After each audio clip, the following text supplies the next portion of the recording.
अस्सलाम वालेकुम। We are studying about anaemias. So already हमने मैक्रोसिटिक अनीमिया कर लिया है। अब हम करेंगे मैक्रोसिटिक अनीमिया। तो मैक्रोसिटिक अनीमिया में पहले तो हम ये डिसाइड कर लेते हैं कि जो ब्लड के अंदर सेल्स मिलेंगे वो बड़े बड़े मिलेंगे। उनका मीन कॉर्पस्कुलर वॉल्यूम जो होगा वो MCV जो होगा वो उसका बढ़ा हुआ होगा, ठीक है, वो ज़्यादा हुआ होगा। MCV वॉल्यूम कितना होगा? 80 से ज़्यादा होगा, बल्कि 100 से ज़्यादा होगा। सॉरी, क्योंकि आप नोट कर लें ये 100 से ज़्यादा होगा इसके अंदर, ठीक है। अच्छा, उसके बाद जो है ना मैक्रोसिटिक एनीमिया की हमने कॉजेज़ पढ़ी थी कुछ। फोलेट डेफिशिएंसी, विटामिन B12 तो हमें पता है ना। तो आपने कंसिडर करना है इन दोनों को एज अ मेगालोब्लास्टिक एनीमिया की कॉजेज़ करनी है, क्योंकि मेगालोब्लास्टिक एनीमिया के अंदर अगर हम मेन करें तो फोलेट की डेफिशिएंसी विटामिन B12 की आएगी। बाकी सारी जो कॉजेज़ आती हैं, अल्कोहलिज्म होगी, कंपनसेटरी हो गया, ड्रग्स हो गया, एंडोक्राइन हो गया, ये सारे कॉजेज़, जो लिवर भी साथ इसके अंदर आता है, ये सारी कॉजेज़ वो हैं जो कि नॉन मेगालोब्लास्टिक में आती हैं। में इसके अंदर कुछ और चेंजेस होंगी, लेकिन आती ये मैक्रोसिटिक एनीमिया के अंदर ही हैं, ठीक है। ये हमने बात कर ली थी ऑलरेडी, और हमने एक बार डिसाइड कर ली थी कि इसके अंदर एक सेल बहुत इंपॉर्टेंट होगा, हाइपरसेगमेंटेड न्यूट्रोफिल्स। ये अगर वर्ड आ जाए कंफर्म आपका मैक्रोसिटिक एनीमिया है। इसके बाद आपका फोलेट होगा या फिर विटामिन B12 होगा, हम नेक्स्ट डिसाइड करेंगे वो, ठीक है। तो हम आप आ जाएँ जी मैक्रोसिटिक एनीमिया की तरफ। हमने पहले डिसाइड कर ली ये बात कि इसका MCV जो होता है वो 100 से ज़्यादा होगा। तो इसका मतलब ये है कि हमें CBC रिपोर्ट मिली है, उसमें पेशेंट का जो MCV है वो 100 से ज़्यादा है। तो हमारा कंफर्म हो गया कि मैक्रोसिटिक है। मैक्रोसिटिक के बाद कौन सा है, कौन सी कॉज है मेनली, तो हम वो नेक्स्ट बताएंगे। अच्छा, मैंने बताया था वो मेगालोब्लास्टिक एनीमिया के दो कॉजेज़ हैं, फोलेट की डेफिशिएंसी और विटामिन B12 की डेफिशिएंसी। अब बात यह है कि अगर ऐसा क्या है इन दोनों में, कि क्या ऐसा करते हैं ये दोनों जो जिसकी वजह से ना हमें ब्लड के अंदर जो ना बड़े बड़े सेल्स मिलना स्टार्ट हो जाती हैं। सो हम ये पढ़ेंगे। अब होता ये है कि आपके जो होती हैं जो आपकी होती है विटामिन B12 और फोलेट का वर्क किया है मेनली। अच्छा जी, सबसे पहले ये आ गया स्टमक, ठीक है, स्टमक आ गया। स्टमक की ये ड्यूडनम के बाद ये आ गया जेजुनम, ठीक है, ये आपका पार्ट आ गया जेजुनम। सो फोलेट जो हम इंटेक कर रहे होते हैं बाय माउथ, ठीक है, हमारी जो ग्रीन वेजिटेबल्स होती हैं फ्रेश, उनमें फोलेट होते हैं, आपने सुन रखा होगा। अब ये फोलेट आ गया, आने के बाद क्या है कि ये एब्जॉर्ब कहाँ होना है, इसने एब्जॉर्ब होना है जेजुनम के अंदर जाके। जेजुनम के अंदर जाके इसने एब्जॉर्ब होना है एक एंजाइम के थ्रू। सो उस एंजाइम का नाम होता है कॉन्जुगेज, ठीक है। कॉन्जुगेज इतना इंपॉर्टेंट नहीं है, बस याद कर लें। अच्छा, जेजुनम से इसने एब्जॉर्ब किया, तब होने के बाद किस फॉर्म में आती है? टेट्राहाइड्रोफोलेट, मिथाइल टेट्राहाइड्रोफोलेट की फॉर्म में होती है, ठीक है। और ये किस में आ गई है? ये आ गई है जी आपके ब्लड के अंदर।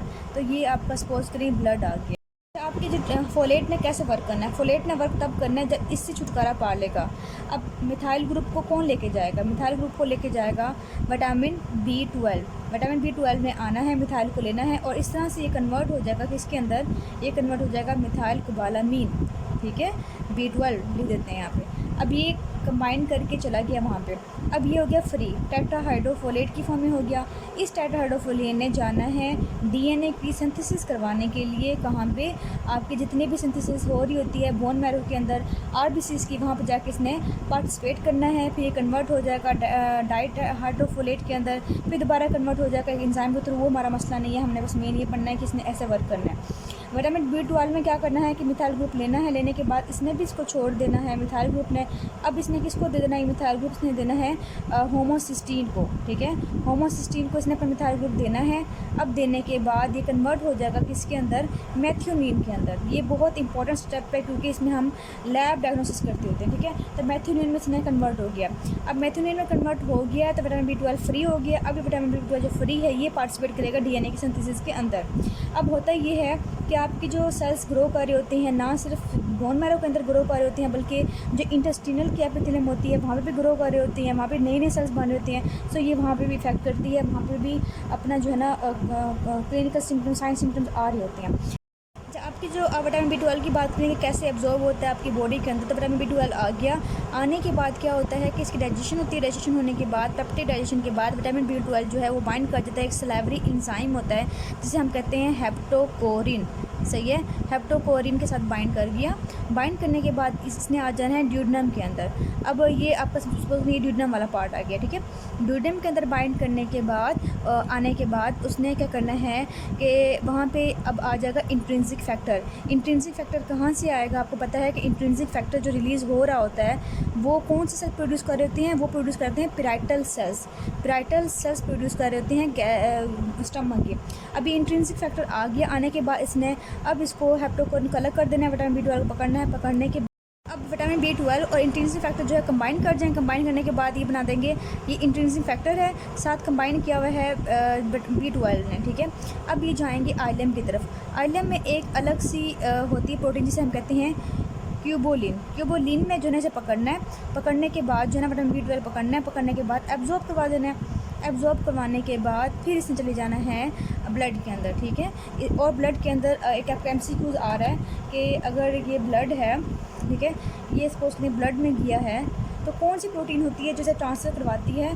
तो ये आपने याद रखनी है कि आपकी प्रोटीन होती है ट्रांसकोबालामीन। और ट्रांसकोबालामीन भी जो कौन सी टाइप होती है? ट्रांसकोबालामीन टाइप 2। ये आपका MCQ से आपसे याद रखिए। अब आपको इस समझ आ गई प्रोसीजर कि विटामिन फोलेट की क्या काम करता है और विटामिन B12 क्या काम करता है, ठीक है। अच्छा जी, एज अ होल मैक्रोसिटिक की कॉजेज़ तो कर ले, लेकिन फोलेट की ऐसी क्या कॉजेज़ होती हैं कि जिससे कि एब्जॉर्ब नहीं होता?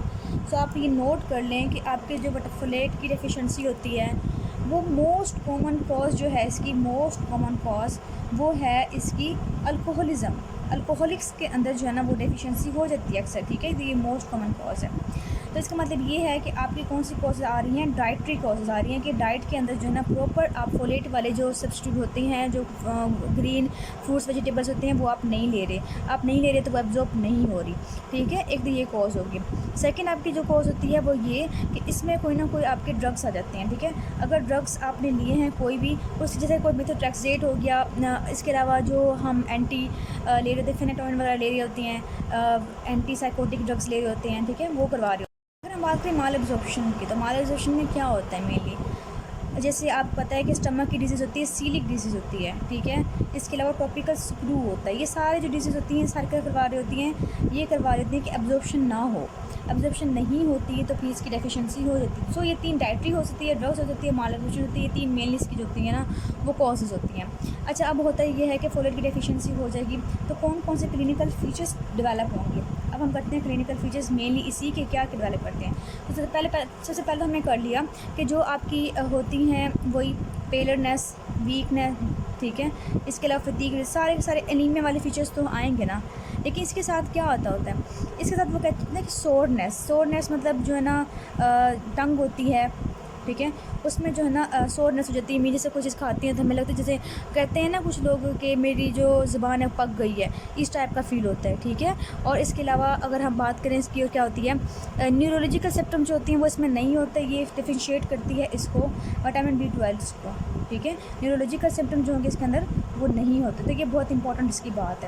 यहाँ पे ऐड कर लें कि अगर इंक्रीज़ डिमांड बढ़ जाएगी, इसकी डिमांड बढ़ जाएगी, ठीक है, फोलेट की, जैसे प्रेगनेंसी के अंदर या इन्फेंट्स के अंदर, तब भी फोलेट की डेफिशिएंसी हो जाती है, ठीक है। तो ये इसके अंदर आ गया।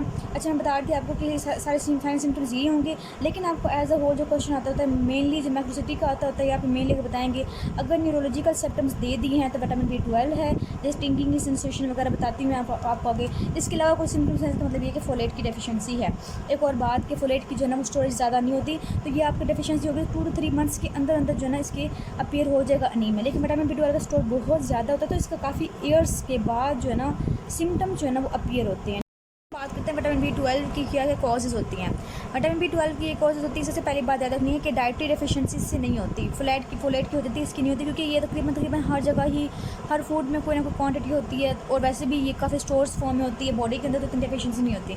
लेकिन अगर बहुत लंबे अर्से तक माल एब्जॉर्प्शन हो जाए, जैसे सीलिक डिजीज़ वगैरह हो जाती है, तो ये डेवलप कर सकता है। लेकिन इसकी मोस्ट कॉमन काज, फिर आप ये नोट कर लें, मोस्ट कॉमन कॉज होती है परनीशियस एनीमिया, या पढ़ के आए हैं। परनीशियस एनीमिया क्या होता है? ये होता है कि आपकी जो बॉडी है उसमें होती हैं कौन से सेल्स, पैराइटल सेल्स, ठीक है। पैराइटल सेल्स प्रोड्यूस करते हैं इंट्रिंसिक फैक्टर प्रोड्यूस करते हैं, ऐसा ही है। लेकिन ऑटोइम्यून रिएक्शन हो जाता है, ऑटोइम्यून जाके अटैक करता है किसको? पैराइटल सेल्स को, इनको डिस्ट्रॉय करता है। ये डिस्ट्रॉय होगा तो इंट्रिंसिक फैक्टर नहीं होगा, ये नहीं होगा तो फिर क्या होगा कि विटामिन B12 जो है वो एब्जॉर्ब नहीं होगी। तो इसकी वजह से जो ना ये हो जाता है, तो ये किस में आती है, ये भी माल एब्जॉर्प्शन में ही आता होता है, ठीक है। और अपने याद रखना है कि ये ऑटो इम्यून इसकी कंडीशन होती है। सेकंड ये है कि कोई क्रोहन डिजीज़ भी करवा सकती है इसको। अच्छा, एक और इम्पोर्टेंट बात याद रखनी है कि इसके अंदर आपका क्वेश्चन आ सकता है कि कौन सा टेपवर्म है जो कि विटामिन B12 की डिफिशिएंसी करवाता है। तो ये आप पढ़ के आई हैं पिछली क्लास में कि डायफेलोबोथ्रम जो होता है ये करवाता है कि ये इसकी जो है ना एब्जॉर्प्शन नहीं होने देता। डायफेलोबोथ्रम लेटम की बात की थी जिसे हमने कहा था फिश टेपवर्म होता है, ठीक है। तो ये भी जो है ना एक कॉज होती है इसकी डिफिशिएंसी करवाने की। अच्छा, इसके अलावा अगर हम बात करें तो अगर हम बात करें स्पेसिफिक ऑटो जो इम्यून रिएक्शन होता है वो किसके खिलाफ होता है, तो वो intrinsic factor B12 complex antibodies होती है। मतलब अगर एंटीबॉडीज़ हमने देखनी है ब्लड के अंदर तो किसके खिलाफ मेनली होती है, वो इंट्रिंसिक फैक्टर के खिलाफ होती है, इसके खिलाफ ज़्यादा मेनली एंटीबॉडीज़ होती हैं। सो ये कैरेक्टरिस्टिक होती है इसकी। अच्छा, इसके अलावा ना बस यही इसकी कॉजेज़ हैं, काफ़ी हैं इतनी। अच्छा, अब होता ये है कि विटामिन B12 जो है ये बहुत ज़रूरी होता है किसके लिए, कोई भी नर्व्स वगैरह की मतलब स्पाइनल कॉर्ड वगैरह की जो ना बनाने के लिए, उनको ठीक करने के लिए। लेकिन क्या होता है अगर मतलब ये विटामिन B12 नहीं होगा तो उनकी डीमाइलिनेशन होती है, मीन जो उनके ऊपर लेयर थी, माइलिन शीट थी, वो नहीं बनेगी। प्रोडक्टिव लेयर नहीं होगी तो डीमाइलिनेशन हो जाएगी। जब प्रोडक्टिव लेयर नहीं होगी, डीमाइलिनेशन हो जाएगी posterior and lateral columns of spinal cords की। तो इससे पेशेंट को क्या फील होता है, पेशेंट को फील होता है नमनेस, ठीक है। जैसे पेशेंट को नमनेस फील होता है और इसके अलावा जो ना टिंगलिंग सेंसेशन फील होती है, ये आपने मोस्टली सुने होंगे। बर्निंग सेंसेशन होती है। अगर आपके घर में किसी भी वुमेन को है ना इस तरह की फीलिंग हो रही हो कि वो कह रही है मुझे नमनेस फील होती है, मुझे टिंगलिंग सेंसेशन फील होती है, मुझे बर्निंग फील होती है फीट के अंदर, आपने उनको इग्नोर नहीं करना। आप फोर्थ ईयर में हैं, आप डॉक्टर हैं काफ़ी हद तक, तो आपने क्या करनी है कि विटामिन B12 की आप दे सकती हैं। अगर विटामिन B12 से अब इसकी बेहतरी आ जाती है उनके अंदर, तो इसका मतलब ये है कि उनको विटामिन B12 की डिफिशिएंसी हो गई है। अच्छा, इसके अलावा आपकी बुक में लिखा हुआ है कि अगर लॉन्ग स्टैंडिंग रही है तो इससे गैस्ट्रिक कार्सिनोमा भी डेवलप कर सकता है, ठीक है। तो ये आपने नोट कर लेना है क्योंकि ये ऑटोइम्यून डिजीज़ है और ऑटोइम्यून डिजीज़ की वजह से जो है ना कैंसर डेवलप कर सकता है। अच्छा, यहाँ तक हमने कर लिया है, तो इसके हम करेंगे लैब डायग्नोसिस जो कि बहुत इंपॉर्टेंट है और आपने अच्छे से उसको याद करना है।